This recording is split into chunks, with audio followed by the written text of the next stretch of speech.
actually, before that one came about, there was one in Seekonk, Massachusetts. It was on this big road. There are these things in America, these big, long roads. These monstrous roads where on either side is everything you could imagine.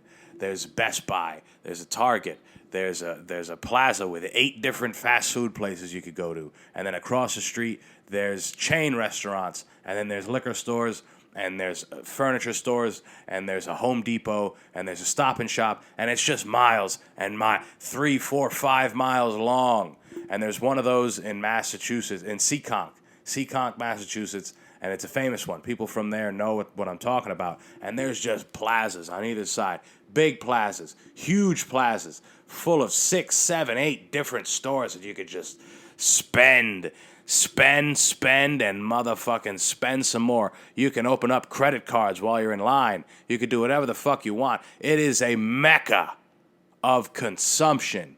And there was a Walmart there that we would go to as a kid. It was right next to a Sam's Club, another great place if you need to buy 8,500 packages of Nestle Quick, right? To make the chocolate milk in the morning. The best thing to have in the morning.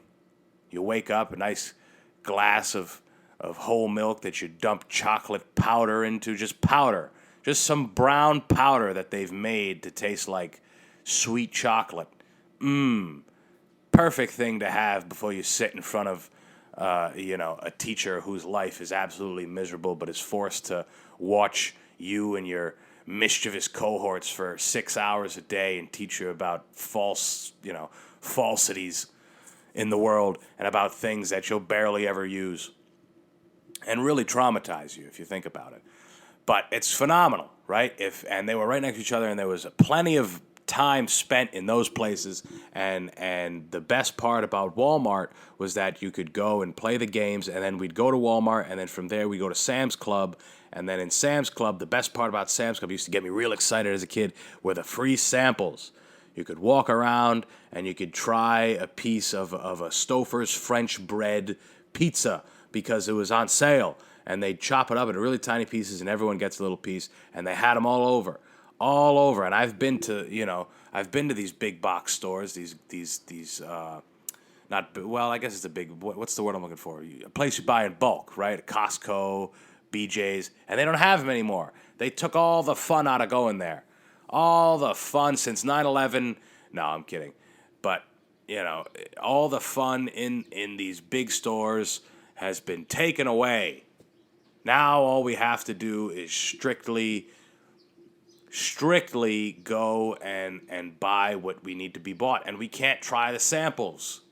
We can't try a piece of a cosmic brownie because they're on sale.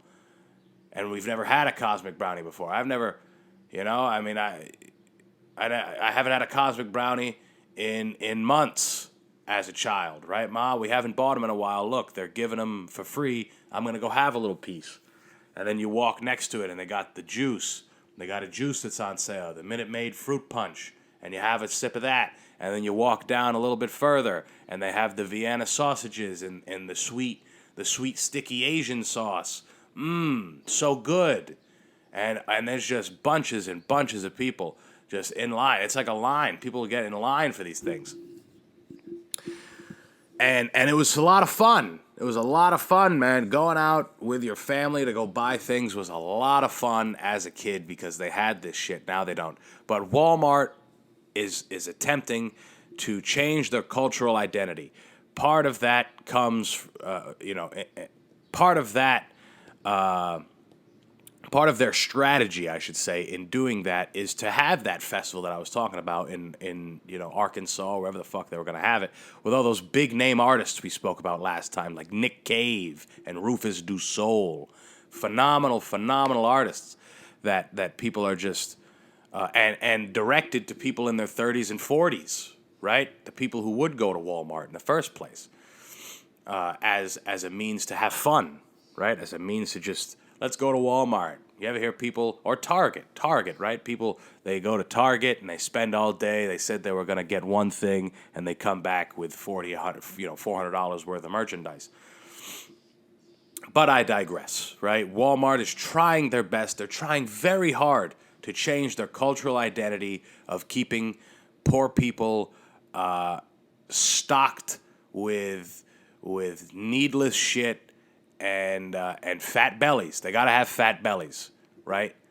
Rednecks from Arkansas need to have a consistent influx of incredibly fattening meals all the time. All the time they need it.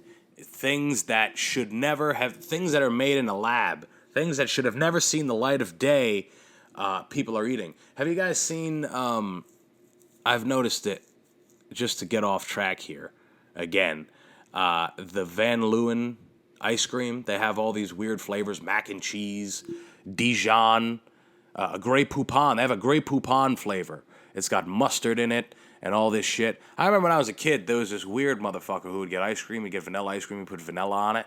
Vanilla. He'd get a thing of vanilla ice cream and he'd put mustard on it and eat it. And people were like, God damn, you're a nasty bastard. That motherfucker was the Steve Jobs of ice cream. And maybe he got a job at Van Leeuwen.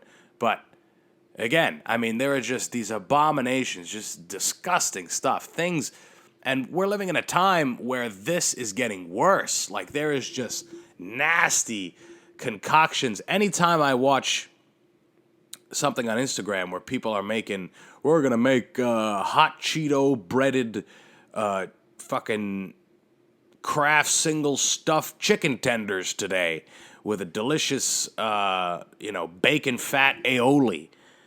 And that sounds phenomenal, but in